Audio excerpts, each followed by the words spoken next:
Hey guys, how you doing? So welcome to part 2 of the Tubemeister 18.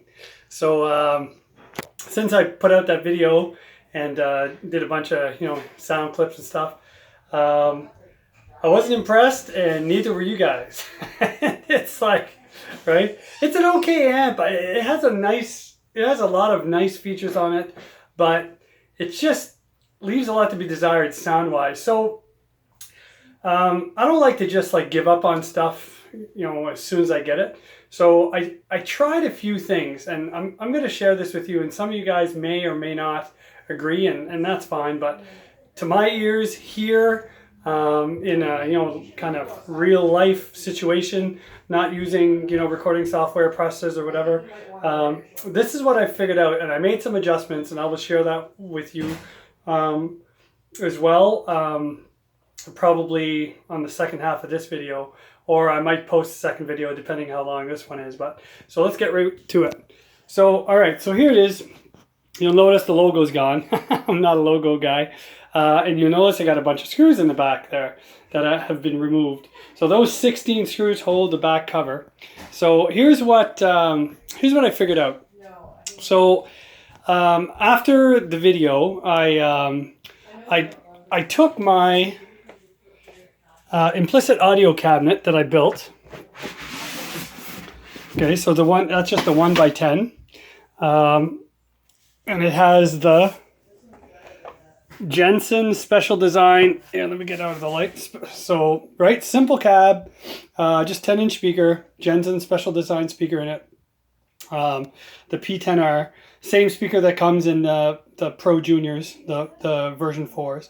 So I plugged the amp in this, and and ran a few riffs, and I was like, holy smoke, what a difference. All of a sudden the low end was like not so flubby, it was nice and tight. The mids were punchy. The overdrive wasn't as fuzzy. And I thought, I wonder if it's the speaker or if it's the fact that this cab is totally open back, as 95% of guitar speakers and or guitar amps and guitar speaker cabs are, and this cab is totally a closed back cab. So what I did is, let me get rid of this. So I didn't do anything to the amp. I didn't change the tubes. However, I'm considering changing the cheap Chinese tubes to maybe some JJs, or some people say it helps. I've never noticed a huge difference, but it probably wouldn't hurt, and they're probably fairly old. So let me show you what I did here. So first thing I did is I took the back panel off.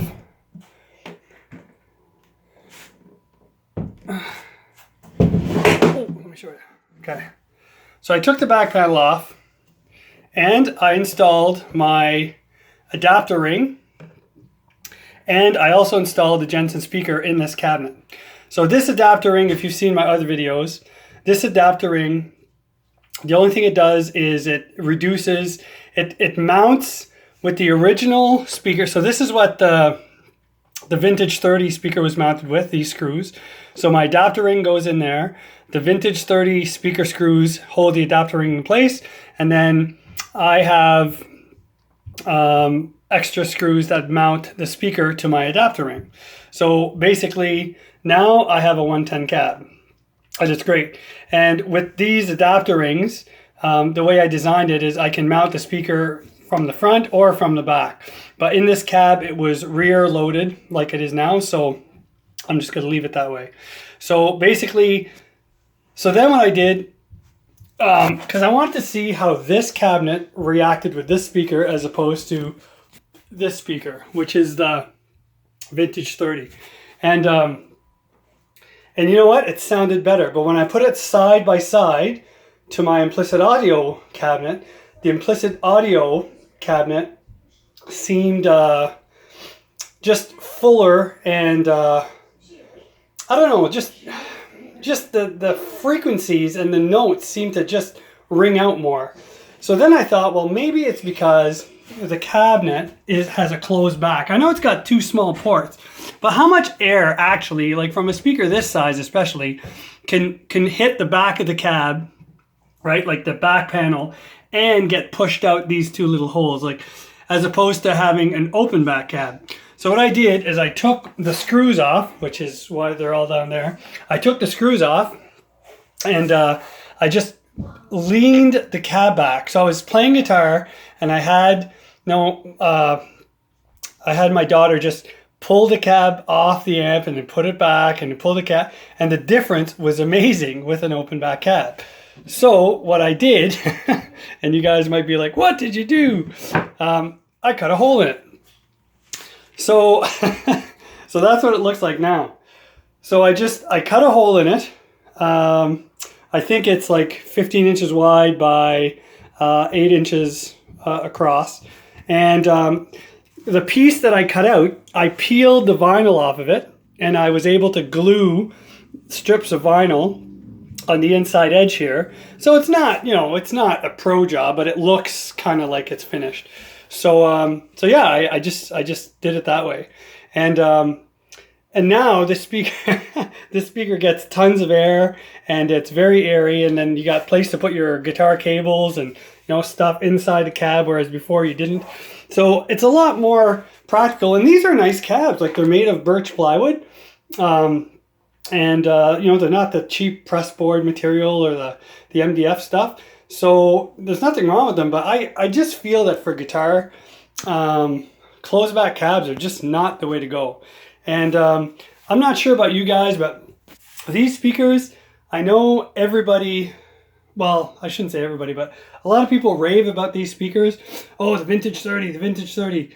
But honestly, I've never had an amp that came stock with a Vintage 30 speaker that I liked.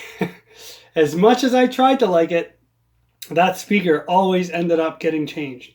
And there's no difference with this one. Plus, the issue is, I think one of the problems is this Vintage 30 is I think it's, I can't remember now where I saw that. 16 ohms. 16 ohms, and let me see. Okay, yeah, right here. So according to this cabinet, it says that the Vintage 30 it's a 60 watt speaker.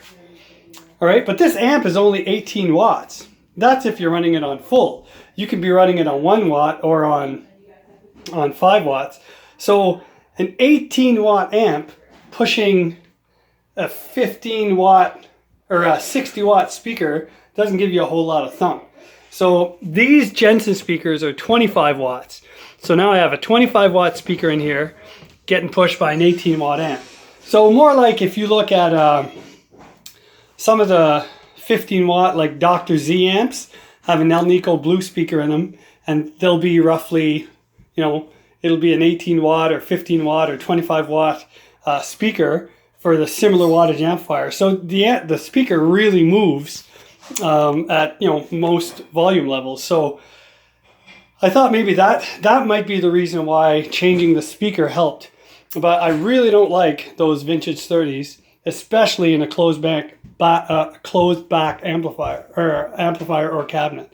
So anyway, so that's what we have going on now. So this is the mod that I did. That's the speaker swap that I did. And now what's great too is because this cab is in and out, I can use dual cabs. I can run this cab and my implicit audio cab just right here with all my guitar stuff in the corner there together. And that amp will power them no problem.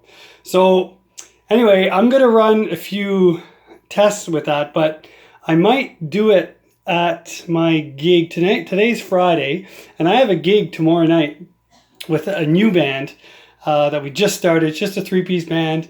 But we're having a lot of fun, and we're playing tomorrow night, so I might get some sound clips for you guys live at the gig, and we'll see how that works. So I'm going to put this stuff back together, and tell me what you think. Talk to you later.